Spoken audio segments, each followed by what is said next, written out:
22,900볼트입니다. 예전에는 뭐 사선 작업도 했지만 지금은 전기를 안 주이고 그냥 저 무정전 할선 작업으로 그냥 작업을 하죠.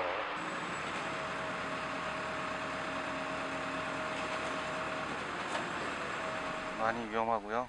거의 목숨을 내놓고 일한다고 보시면 될 것 같아요. 그러니까 아침에 나와서 저녁에 퇴근하면 오늘 하루 뭐 잠깐 안전사고가 아닌 목숨 하나 내놓고 오늘 무사 귀가했다라는 그런 느낌으로 일을 하고 있죠. 다치면 경상이 없고 최고 사망 중상 그러니까 위험하다 그런 생각을 하죠.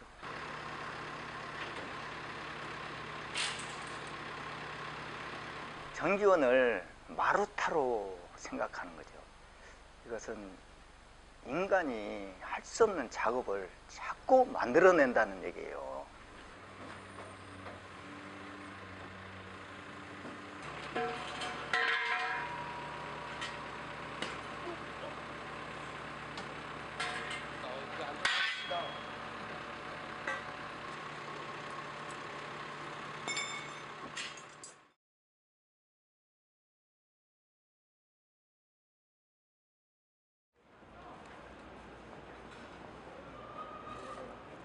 팔이 끊기고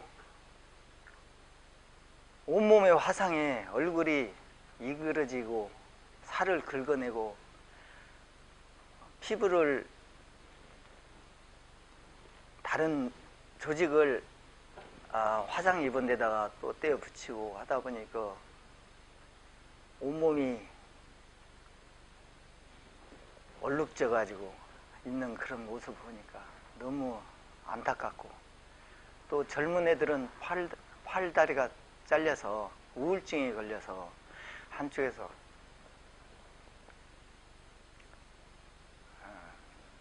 눈물 흘리고 대화하는 것도 봤어. 대화도 제대로 못 하더라고요.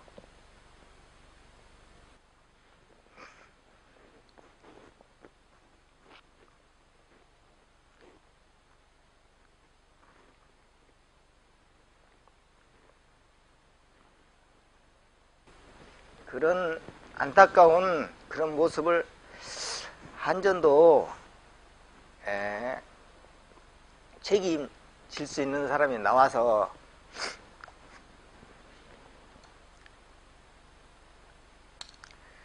우리 노동자가 그렇게 아픈 상처를 갖고 작업을 한다는 것을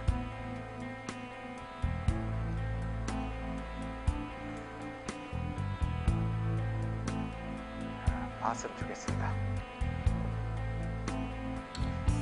꿈꿀 줄 아니 난 배우지 못했어. 어디서 본 듯 끼워 맞추던 그림, 사람들 그리다만 그림에 울어도 난 나의 그림을 시작하지도 못했어. 꿈꿀 줄 아니. 삼성전자와 삼성직업병 가족대책위원회, 시민단체 반올림이 직업병 예방 대책에 대해 최종 합의했습니다. 9년 가까이 끌어오던 삼성전자 백혈병 사태는 사실상 마무리됐습니다.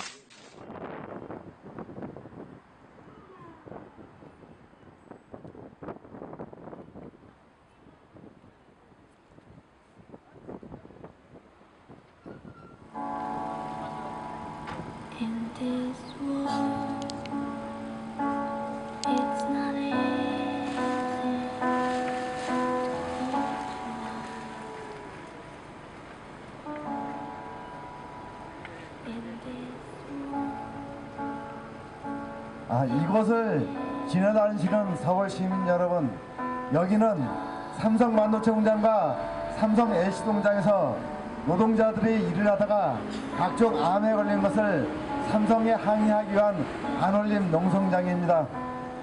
삼성전자 이재용이, 권호연이, 최우수 이런 사람들은 자기네하고 아무런 관련이 없는 개인적인 질병이라고 이렇게 거짓말을 해두고 있습니다.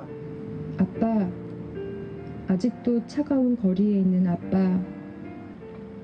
9년 동안 흰머리와 주름이 늘어난 아빠의 얼굴을 보듬어 주지 못해 미안해요. 나는 여전히 23세에 멈춰서 있는데 세상의 시간은 빠르게 돌아가 벌써 9년의 시간이 흘렀네요. 추운 날 거리에선 우리 아빠를 안아주세요. 9년 동안 진실을 찾아 헤맨 아빠를 안아주세요.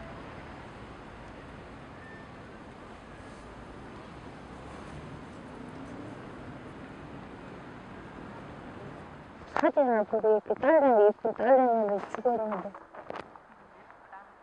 난 몇십 년 고이 길렀다고. 난 2년 소리 한 번 하고 꾀대기 한 번 안 때리고 저 달라는데 다 못 줘서 한이었고 저 학교 가고 싶은 대로 다 못 보내고 그게 한이었지. 난 몇십 년 길르면서도 그랬는데 얘들은 이게 사람을 갖다가 사람 목숨을 이게 무엇같이 지급하는 겁니까? 예? 파리 목숨과 같이도 생각도 안 난 거예요. 사람 목숨을 사람 목숨답게 생각해야지. 그게 슬픔은 버리고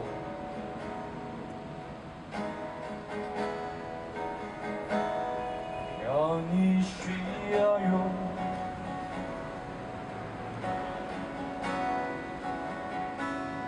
오 그대여. 작년 여름에 너 있는 곳 울산바위 앞에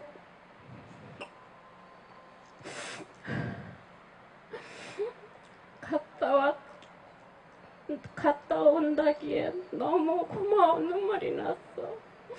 너무 부럽기도 하고 너도 살아있었으면 저렇게 예쁘게 하고 다닐 텐데. 제 아버지도 그 공장에서 일하다 급성 백혈병으로 돌아가셨어요. 우리 아버지는 눈을 못 감으시더라고 해요. 눈꺼풀이 안 감겨서 간호사가 연고로 붙였어요. 이런 아픔과 죽음들을 얼마나 더 지켜봐야 하는 건가요? 얼마나 시간이 더 지나야 죽인 사람이 누군지 밝히고 책임을 물을 수 있을까요? 최근에는 삼성전자 3차 하청업체에서 제 또래 노동자 5명이 메틸 알코올에 중독됐어요. 유해한 메탄올 대신 에탄올을 써야 하는데 에탄올이 메탄올보다 비싸대요. 회사가 돈과 노동자의 건강을 맞바꾸는 일이 여기선 여전해요. 얼마나 더 울어야 쓰다 고장나면 버리는 일회용품 취급을 당하지 않을까요?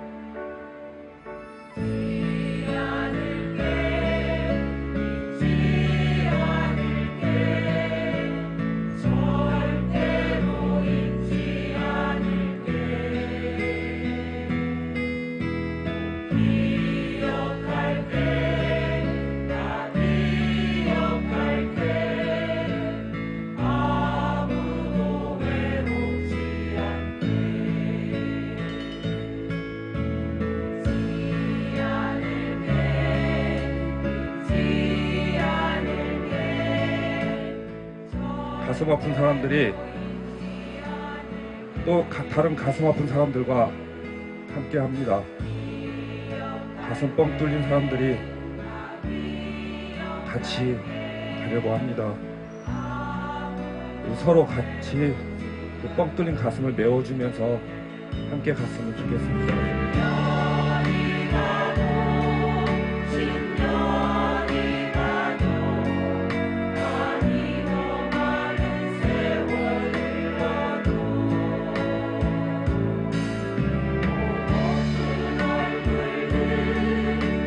아무것도 변하지 않은 거에 분노하고 아무것도 되지 않은 것에 같이 발을 동동 구르고 계십니다. 저희는 그 동동 구르는 발걸음들이 점점 커져서 쿵쿵거렸으면 좋겠습니다. 그 쿵쿵거림이 삼성을 울리고 이 나라를 울려서 바꿨으면 좋겠습니다. 삼성은 그러니까 골리앗이고 자기들을 함부로 범접할 수 없고 절대 처벌받을 수 없고 그러한 오히려 더 그런 거를 강화하기를 바라겠죠. 근데 저희들은 그게 아니라 죄를 지었으면 당연히 처벌받아야 되고 사람이 죽었으면 응당 책임이 지어지는 그러한 새로운 질서, 당연한 질서를 회복하기 위해서 그런 게 되게 필요하다고 생각을 하고 지금 우리가 4.16 세월호 참사를 겪으면서 우리 사회에 그런 공감대가 어느 정도는 형성이 그래도 됐다고 생각을 해요. 그러니까 그러지 않고는 정말 아주 대재앙 앞에 이렇게 직면할 수 있구나. 사람이 그렇게 많이 죽는 대참사 앞에서 아무도 책임지지 않고 특히 대한민국 정부가 그렇게 아무런 책임도 지지 않으려고 하는 모습에 다들 분노하고 좌절했는데 그렇게 분노와 좌절만 할 게 아니라 제대로 책임지고 또 잘못한 것이 처벌받고 그러니까 그러한 질서를 새로 만드는 거 그렇게 할 수 있다고 생각을 하고 남동공단에서 메탄올에 노출돼가지고 노동자 눈이 실명하는 사고가 있었습니다. 핸드폰 전자 부품 쪽에서 주되게 많이 사용된다고 하고요. 읽어보시고 제보 주세요. 안녕하세요. 인천 남동공단에서 20대 파견 노동자가 메탄올에 노출돼가지고 눈이 실명되는 위기에 처해 있습니다. 네, 부평에서도 메탄올 쓰는 데가 되게 많대요. 메탄올 위험하니까 꼭 한번 확인해보세요. 혹시 메틸알코올 사용하고 있으면 제보 주세요. 올 게 왔구나, 터질 게 터졌구나 라는 생각이 제일 먼저 들었어요. 인천에 세고 센 게 휴대폰 가공업체인데 거기에서 특히 또 유해 물질도 많은데 이번에는 메틸알코올 건으로 터진 거죠. 근데 그동안 사실 뭐 유해 물질로 중독되거나 이렇게 피해 사례 없었던 건 아니었거든요. 다만 문제는 언론에서 보도가 되지 않은 거 그리고 당사자가 드러나지 않은 거 이제 그런 상태였다가 지금 건은 많이 불거진 거고 또 집단적으로 발병하다 보니까 언론에서 관심 갖게 된 거죠.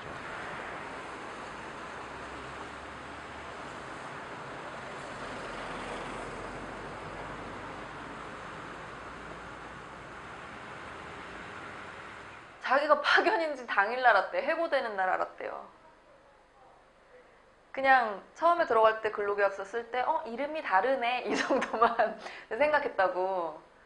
그러니까 이제 파견 노동자들은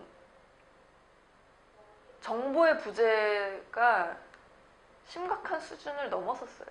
아무런 정보도 없는 상태.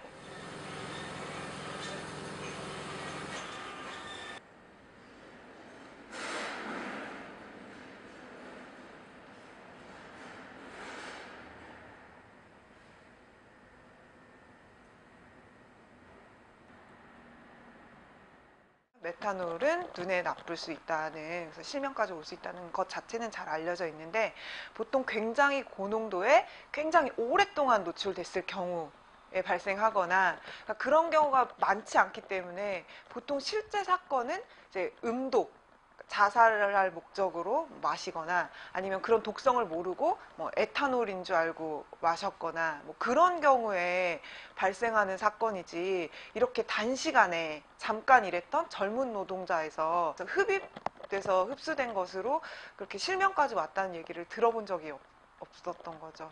그래서 처음엔 그러니까 진단이 정말 맞냐 이렇게 물어볼 정도로.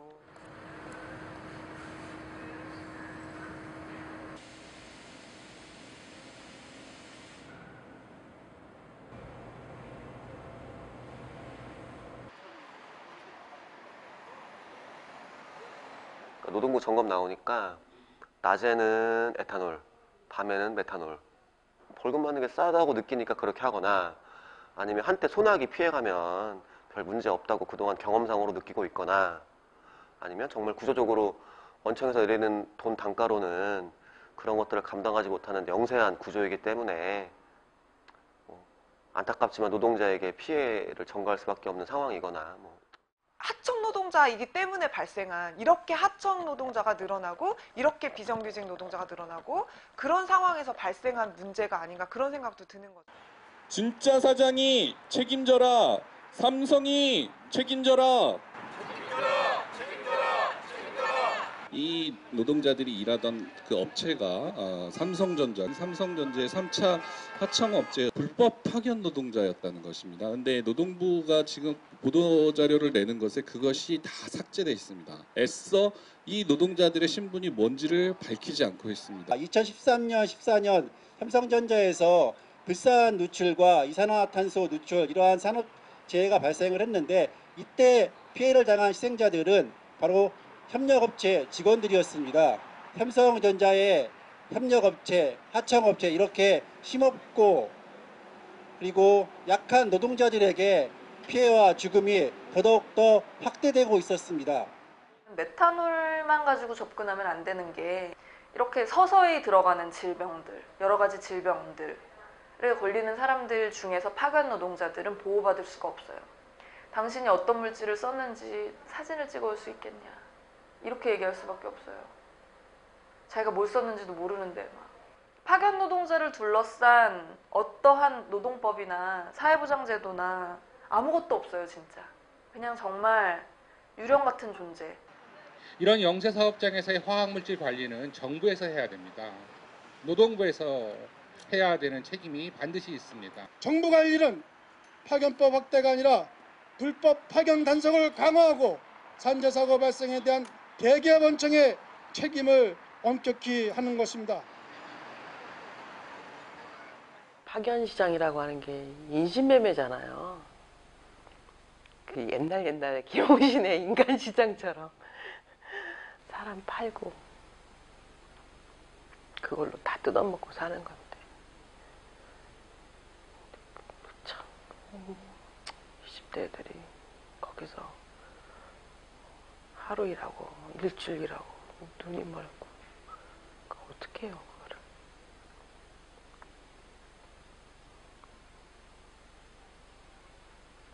지금도 본인이 실명하는 거를 받아들이지 못해서 병원을 찾아서 헤맨다는데 어떻게 하면 좋을까요?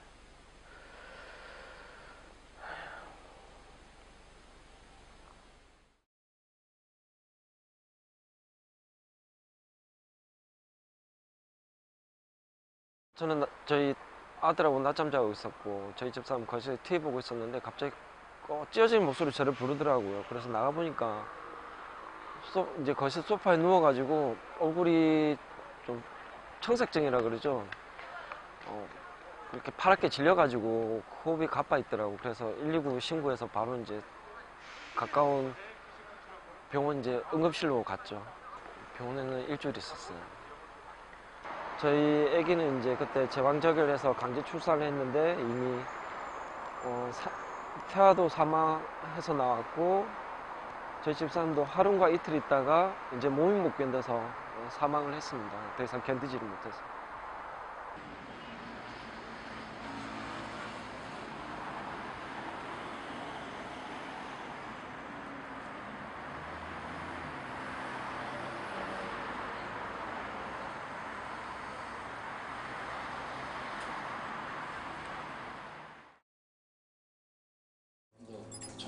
가습기 살균제를 사용한 집단에서 폐 손상이 발생할 확률이 약 47배 이상으로 조사되었습니다. 그걸 보는 순간 그냥 정신이 없더라고요. 결국 제가 권유해서 사다 준 걸로 사망을 했잖아요. 그러니까 결국 제가 죽인 게 되더라고요, 그때는. 그래서 이거는 뭐 그냥 죽고 싶었어요. 그냥 딴 거 필요 없고 그냥 죽고 싶었어요.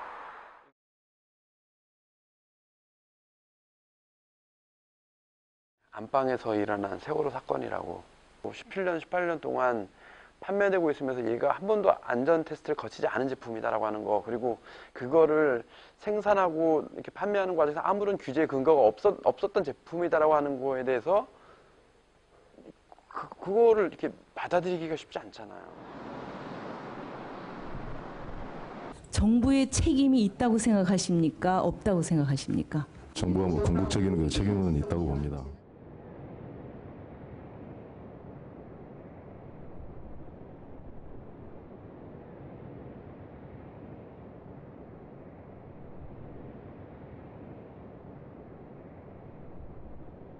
원료 물질 중에서 덴마크에서 수입한 원료 물질이 있었어요. 근데 그 덴마크 환경청에서는 한국에서 낸 보도자료를 보고 그 원료 물질에 대해서 판매 중지 조치를 취했거든요. 그러니까 원료에 대해서 판매 중지를 했기 때문에 그 원료로 그 만드는 제품도 포함해서 다 판매 중지 조치가 이루어졌는데 그 우리나라 현실에서는 그러니까 원료를 유해물질로 지정만 했을 뿐이지 그 시중에 나와 있는 제품을 강제 수거하지는 않았습니다. 지금도 쉽게 찾아볼 수 있습니다. 살균으로 쓰는 뭐 스프레이 젤라든가 물티슈라든가 뭐 그런 그러니까 세정이나 살균 역할을 하는 그런 제품에서 그 지금도 판매하고 있습니다. 첫째 아들을 가습기 살균제에 의해서 이제 2009년도에 잃었습니다. 하나는 저희 아이 사망 진단서입니다.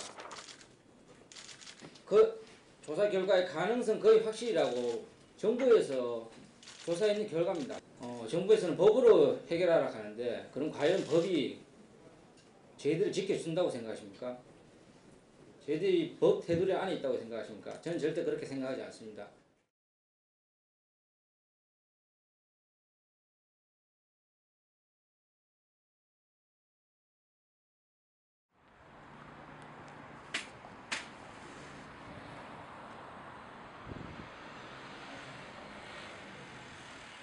어린이와 엄마 256명의 생명을 앗아간 살인기업을 살인죄로 처벌하라! 처벌하라! 처벌하라! 처벌하라! 대한민국에서 멀쩡한 기업들이 200명이 넘게 사람 죽여놓고 단 한마디 사과하지 않는 게 대한민국 현실입니다.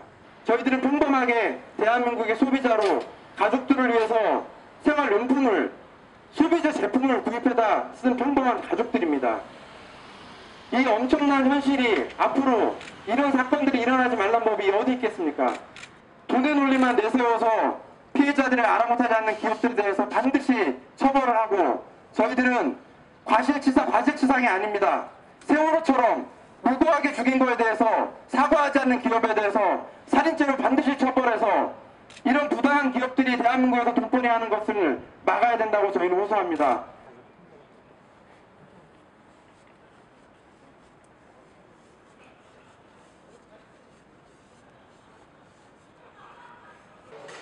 가습기 살균업체 측 실험 오류 확인, 옥시 싹싹.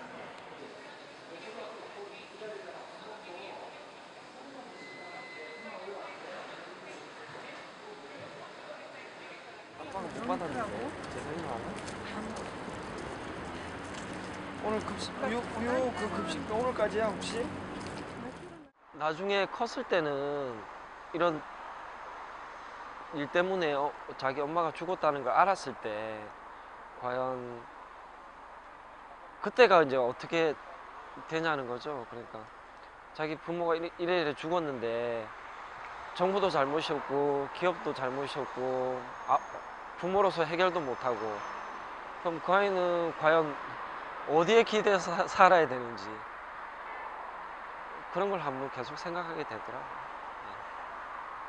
기댈 데가 없잖아요, 걔는 이제. 아무도 잘못이 없다고 하는데. 그럼 누가 잘못이란 말이에요? 그럼 결국 뭐 사다 준 제가 잘못이란 얘기잖아요, 결국. 없잖아요. 가해자가 없는데. 처벌받은 사람이 없는데. 사과하는 사람도 없고.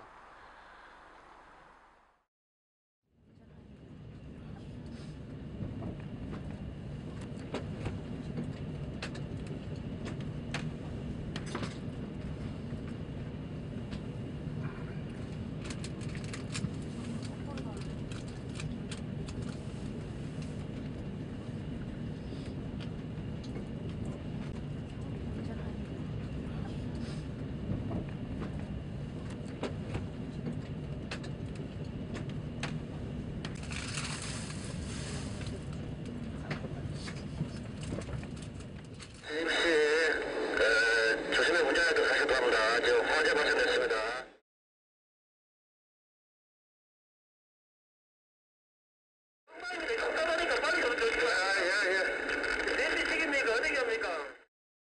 불은 삽시간에 두 전동차를 삼켰고 전기마저 끊겨 문이 열리지 않는 바람에 결국 수백 명의 사상자를 냈습니다. 그때 당시는 불연제로 전동차가 이제 제작이 안 돼서 쉽게 불이 옮겨 붙어가지고 대량의 사망자와 사상자, 큰 희생을 치렀던 거죠. 그리고 안전 인력도 부족했었고요.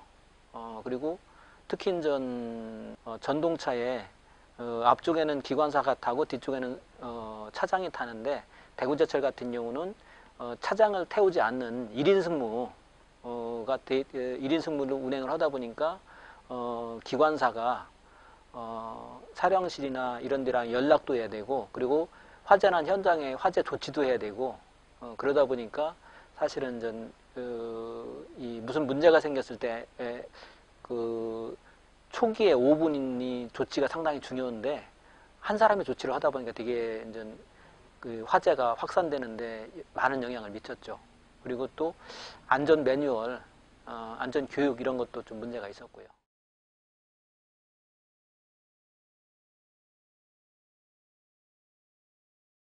유가족들이 당시에 조앤영 대구시장과 당시에 지하철공사 사장을 처벌해달라고 계속적으로 민원을 내고 요구했던 이유는 대구지하철이 직원들의 잘못도 있지만은 불안전하게 건설을 했고, 부실한 전동차를 제작을 했고, 그리고 마구잡이로 인력을 감축해서 1인 승무, 그리고 역사에도 안전인력을 제대로 배치를 안 했고, 그러다 보니까 그런 구조적인 문제점으로 화재도 발생됐고, 화재 이후에 안전조치도 안 돼 있고, 그리고 직원들의 안전교육도 제대로 안 돼 있고, 그리고 현장에 안전 매뉴얼 대응도 제대로 안 돼 있고, 이런 거는 현장에서 당시에 근무했던 직원들의 부분적인 책임도 있지만은 더 큰 책임은 대구지하철의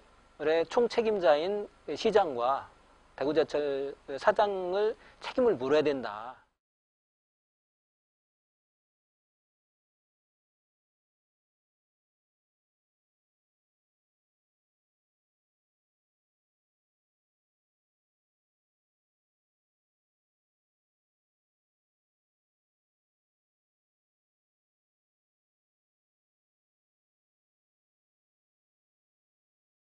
정부의 정책이 우리나라의 안전에 관련된 흐름들이 더 안전한 사회로 가는 게 아니고 더 불안전한 사회로 자꾸 구조적으로 가고 있다. 그래서 이게 개인 몇몇 사람들의 책임이 아니고 전체적인 정부 정책, 우리 국가의 사회적인 안전을 경시하고 무시하는 비용 절감만을 추구하는 그런 기업 정책, 이런 것과도 맞닿아 있다. 안전과 생명이 우선이냐, 돈이 우선이냐, 비용 절감이 우선이냐, 이거는 정책적인 선택의 문제라고 저는 생각을 하고 있습니다.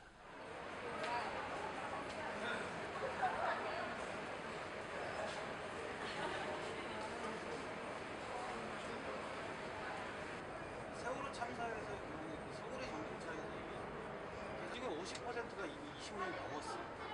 정규직일 때는 공사나 서울시가 책임이 어느 정도 있다고 보는데, 외주업체를 보내면 책임까지 회피할 수 있는 너무 좋은 방편인 거죠. 지금 저희가 정비하는 입장에서는 거의 시한폭탄과 마찬가지죠. 지금 전동차, 지하철 전동차의 정비가 100% 절대로 이루어질 수가 없어요. 지금 언제 전동차가 쓸지, 언제 전동차로 인명피해가 날지 모르는 상황인 거죠.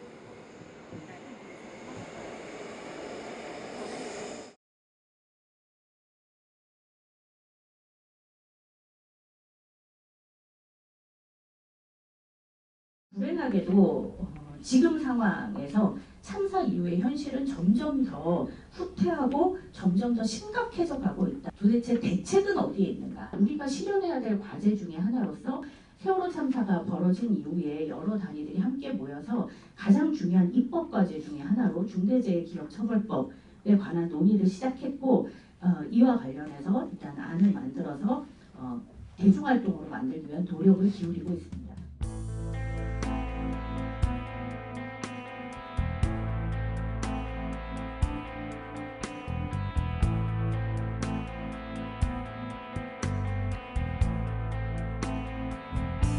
꿈꿀 줄 아니